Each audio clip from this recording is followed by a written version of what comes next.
You know, if you were interviewing today and you were asked why the person should hire you above anyone else that they're seeing, so many people come in and they say, I'm a team player, I'm very dependable, I'm trustworthy.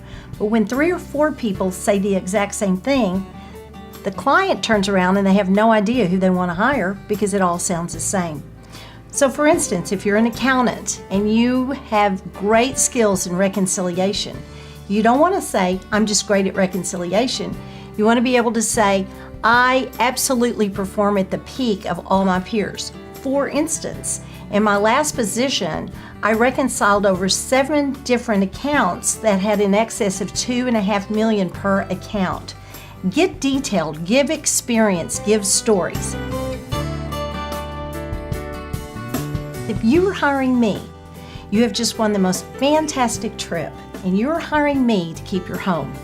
Maybe you have a really special dog or a pet, and you want to know why you should bring me into your home, pay me, give me the key, and you're flying off to Hawaii for a week. Think of yourself and the person that's hiring you and what they need to hear.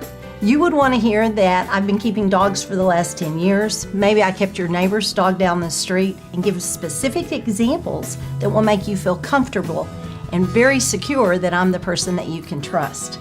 So I want you to think that way and have at least 8 to 10 stories that will get you through an hour that match exactly what's on the job description. And I promise you'll be a very big success.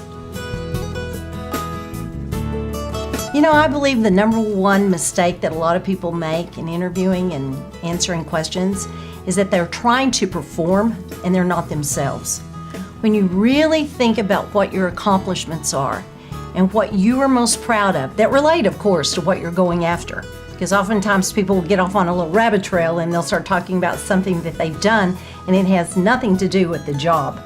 Stay focused, but really think about your accomplishments and give it in a story form. Oftentimes when people are interviewing, I've even been asked, what should I ask? And everyone hears this behavioral-based questioning. Well, behavioral-based questioning goes back to give me an example or a story. But both sides need to remember that when you're interviewing someone, you're just truly trying to find out what makes them the best person for that position, as well as the person that is being interviewed wants to know they can do the job and they are the best. Both have the same goal. And if you both try to relate to one another and really get to understand what that position is and what is needed in order for you to be successful, both sides win. And it's really simple. I think sometimes we make it hard, but think about your accomplishments and explain them in a way that the person interviewing you can relate, and I guarantee it's a win-win.